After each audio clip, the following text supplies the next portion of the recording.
When the original iPad launched in 2010, it was in many ways a glorified iPhone with a significantly larger screen. That's not to say it wasn't an amazing product for the time, simply that you couldn't do a whole lot on it that wasn't already possible on Apple's smaller hardware. The idea of a responsive, stylus-free tablet was innovative enough, so things like multitasking support and flashy gesture controls would come much later. Well, it's now 2018, and they have. Even if you're an iPhone X user or a MacBook Pro devotee, the iPad Pro is an entirely different beast. Sure, you could use it in much the same way you would an iPhone, but then you'd be missing out on a plethora of shortcuts and tricks designed to better your experience.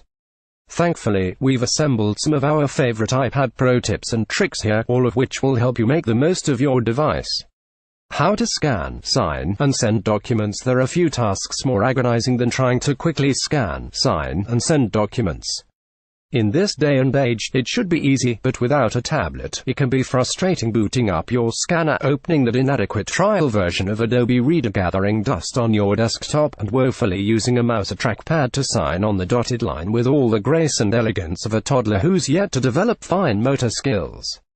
Thankfully, if you own an iPad Pro, firing off official documents is a snap, one that takes a fraction of the time you'd spend fighting with your PC. Simply open the Notes app, tap the Edition sign in the bottom right corner, select Scan Documents, and take a picture of the paper. Your iPad will then convert the document into a clear, crisp PDF that you can sign with your Apple Pencil. How to use the new dock for multitasking. This one isn't strictly for the iPad Pro. Any iPad running iOS 11 will be able to manage multitasking in this way, but it's a necessary skill nonetheless. One of the major improvements in the upcoming release of Apple's mobile operating system is the behavior of the dock. The iPad's app launcher will now operate much the same way it does on a Mac. You can swipe up on any screen, even within apps, to reveal the dock. Pressing and dragging another app will open it in windowed form on top of your current screen. This allows you to not only view multiple apps at the same time, but reconfigure and even share content between them. How do you do it? Simply swipe up from the bottom of the display and press and drag the desired app to open it, let's say Messages in this case.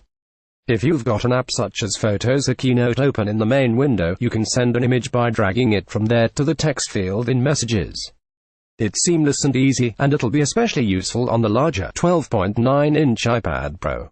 How to access recent files with the new dock. With iOS 11, you can now skip the hassle of opening apps from the dock just to access one particular photo or document.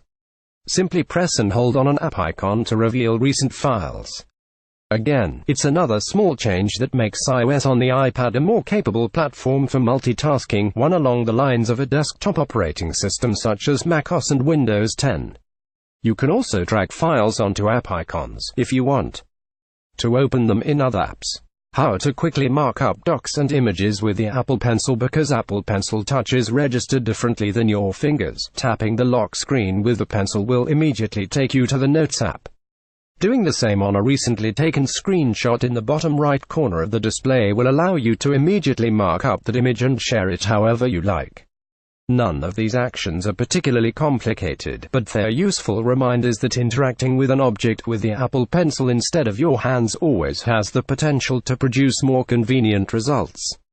How to copy and paste from your iPhone to iPad. One of our favorite new features in iOS 11 is ability to copy and paste between devices.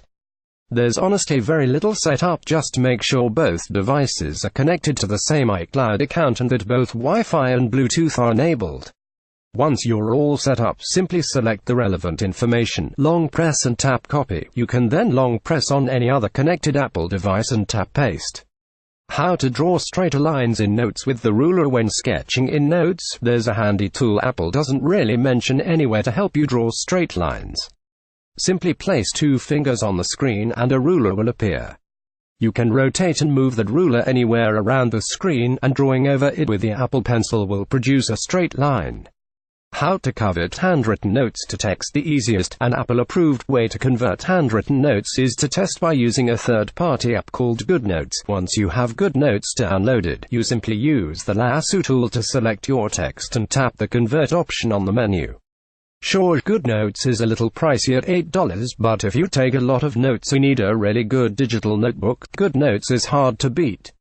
How to navigate with gestures. You can use a variety of gestures to navigate around your iPad Pro more quickly, and some of them are new to iOS 11. For example, you can access the recent apps list and the control center by swiping up from the bottom of your display, like you would to reveal the dock, and continuing to swipe all the way up toward the top. You can also drag multiple items, like photos or documents, to another app while multitasking. Simply press and hold on one of the things you'd like to move, and at the same time, tap on the rest. Finally, there's another gesture that's been around for a while, but is still easy to forget.